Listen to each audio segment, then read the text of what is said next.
Salam sejahtera, terima kasih karena bersama dengan saya di Nazilin Unity Channel. Siapa sangka Muhyiddin tersilap langkah.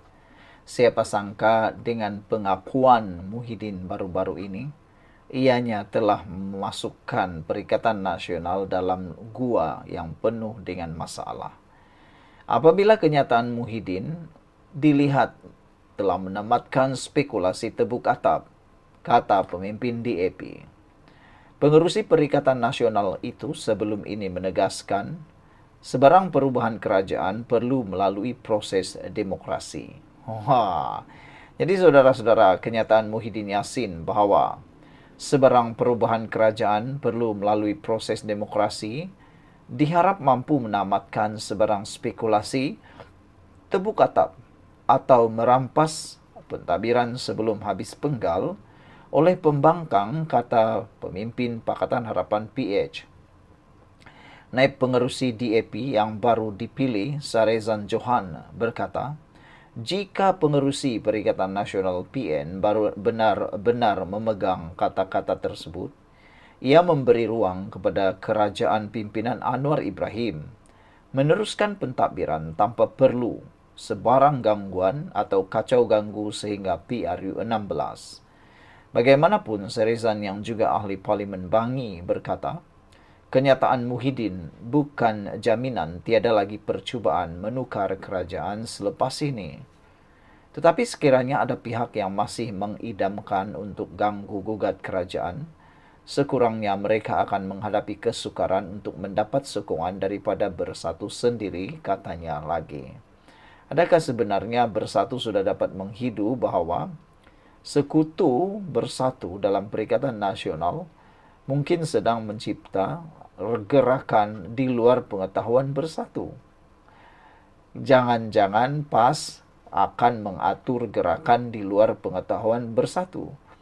Karena sebelum ini PAS mempunyai rekod bergerak di luar pengetahuan rakan sahabat dalam rundingan ataupun dalam pakatan.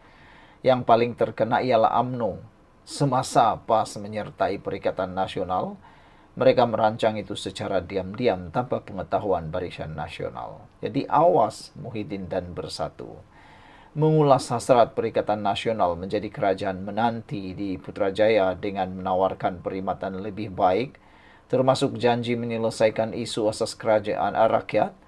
Sarezan berkata beliau yakin kerajaan pimpinan Anwar akan terus menjadi pilihan selepas PRU 16. Ketika berucap pada majlis iftar bersama media di Rumah Kelab Persatuan Alumni Universiti Malaya semalam, Muhyiddin melaungkan keyakinan PN mampu menerajui negara lebih baik untuk membetulkan isu asas rakyat berbanding kerajaan perpaduan.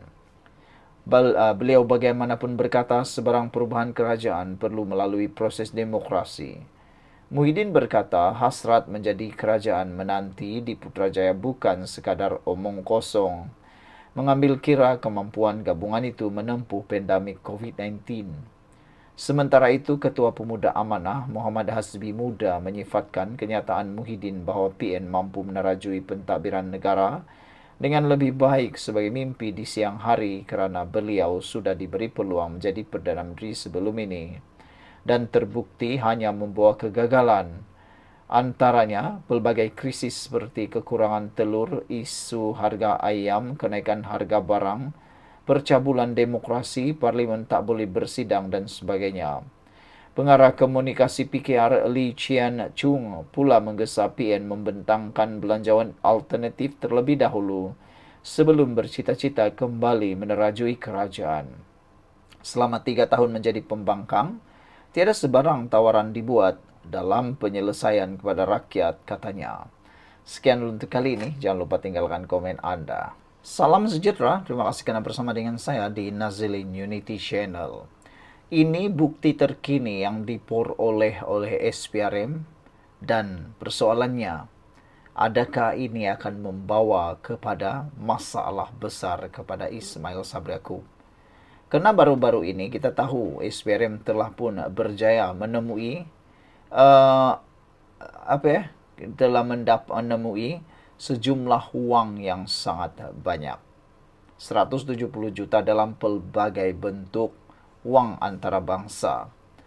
Dan hari ini, apabila SPRM umumkan menahan pengurup uang bagi membantu siasatan, menjadi tanda tanya netizen. Adakah bukti terkini ditemui melalui pengurup uang tersebut? Malangnya, pengurup uang tersebut terpaksa dilepaskan segera kerana dikatakan mengalami serangan jantung. Aduh, kesian jugalah kan. Apa boleh buatlah. Ceritanya begini.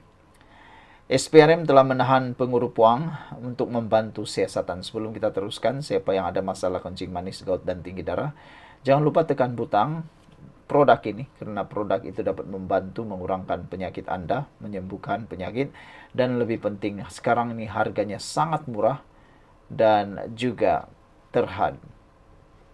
Suruhanjaya Pencegahan Rasuah Malaysia SPRM menahan seorang pengurup wang berhubung kes rasuah dan pengubahan wang haram yang membabitkan bekas Perdana Menteri Datuk Seri Ismail Sabri Yaakob. Ketua Pesuruhjaya SPRM Tan Sri Azam Baki ketika dihubungi berkata, suspek direman selama 2 hari bagi membantu siasatan, namun dilepaskan selepas mengadu sakit jantung. Beliau berkata suspek kemudian dirujuk kepada doktor dan disahkan mengalami masalah jantung tersumbat sebelum dilepaskan bagi menerima rawatan lanjut. Dalam pada itu, Azam Baki berkata proses merakam keterangan Ismail Sabri mungkin akan mengambil beberapa sesi lagi sebelum selesai. Ketika ditanya mengenai kemungkinan pendakwaan, beliau berkata, masih ada beberapa individu lain yang perlu dipanggil untuk dirakam keterangannya. Petang semalam, bekas Perdana Menteri itu dilihat meninggalkan Ibu Pejabat SPRM di Putrajaya pada jam 4.35 petang selepas proses merakam keterangannya berlangsung selama lebih 6 jam. Sumber SPRM mengesahkan bahawa proses merakam keterangan Ismail Sabri akan disambung pagi ini.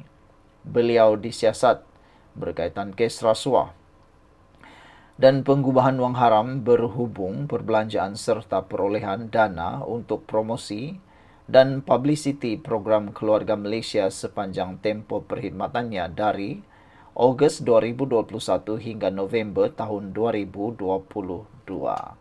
Wow, saudara-saudara sekalian, apabila SPRM mengumumkan tangkapan atau tahanan seorang pengurup wang ini, menjadi tanda tanya kepada netizen rakyat Malaysia ialah apa kaitan pengurup uang ini dengan kes Ismail Sabri Yaakob.